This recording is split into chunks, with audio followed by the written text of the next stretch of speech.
सिर्फ प्यार। प्यार ही वह सब है जिसके बारे में कृष हमेशा बोलते थे। अपने दोस्तों, दुश्मनों, अजनबियों के साथ उनकी सारी बातचीत, कोई भी और हर कोई हमेशा एक ही विषय के इर्द गिर्द चक्कर लगा रहा था। उसी के बारे में बोलने के लिए उन्हें शो में आमंत्रित किया गया था। 30 वर्ष की आयु में वे सभी आयु समूहों में सबसे प्रसिद्ध और चहेते वक्ता थे। हर बार उनके पास प्रेम के प्रति अपने व्यावहारिक दृष्टिकोण को सही ठहराने के लिए सबूतों से जुड़े उपयुक्त आख्यान थे। कोई उससे बिल्कुल भी पूछताछ नहीं कर सकता था।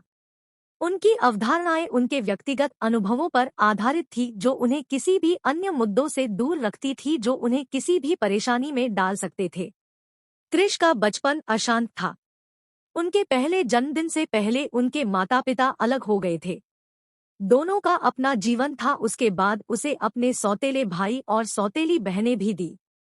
वह अपने दादा दादी, अपनी माँ की माँ और पिता के साथ बड़ा हुआ, जो एकमात्र कारण थे कि उसके माता पिता प्यार में महसूस करते हैं और शादी कर लेते हैं।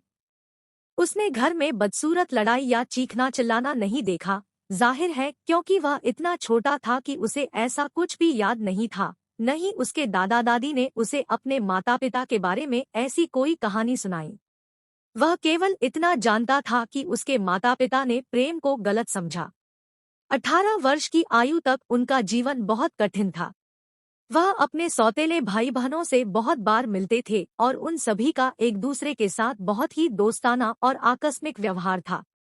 अपने 18वें जन्मदिन के बाद उन्हें समझ में आया कि उनके माता पिता बिल्कुल भी बुरे नहीं थे। वास्तव में वे शुक्रगुजार थे कि उन्होंने अपने जीवन में सही समय पर सही निर्णय लिया।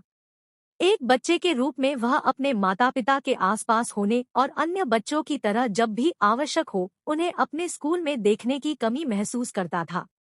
वह एक स्पष्टवादी व्यक्ति थे और इसलिए वह हमेशा इस बारे में अपने दादा दादी से भी बात करते थे। वे बड़ी चतुराई से उसे समझाते थे।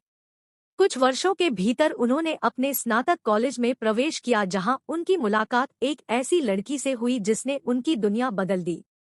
2 साल में वह उसके साथ बहुत अच्छे दोस्त बन गए और जैसे ही उन्होंने अपने तीसरे वर्ष में प्रवेश किया, उसने उसे प्रस्तावित किया और पूरी ईमानदारी के साथ उसके प्रति अपनी सच्ची भावनाओं को व्यक्त किया।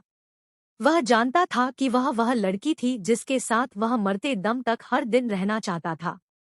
हालांकि वह उसके लिए ऐसा महसूस नहीं करती थी। वह इस बात से अचंभित रह गया और उसने हमेशा की तरह अपने दादा दादी से इस बारे में बात की। ये बूढ़े लोग भी अपने अंतिम दिनों के करीब थे और इसलिए उन्होंने उसे वह सब कुछ समझा दिया जो वे प्रेम के बारे में जानते थे। वे सब जो उन्होंने अपने संबंधित साथी की मृत्यु के बाद सीखा। यह उनके साथ उनकी आखिरी बातचीत थी और शायद उनकी सबसे मजबूत याददाश्त भी।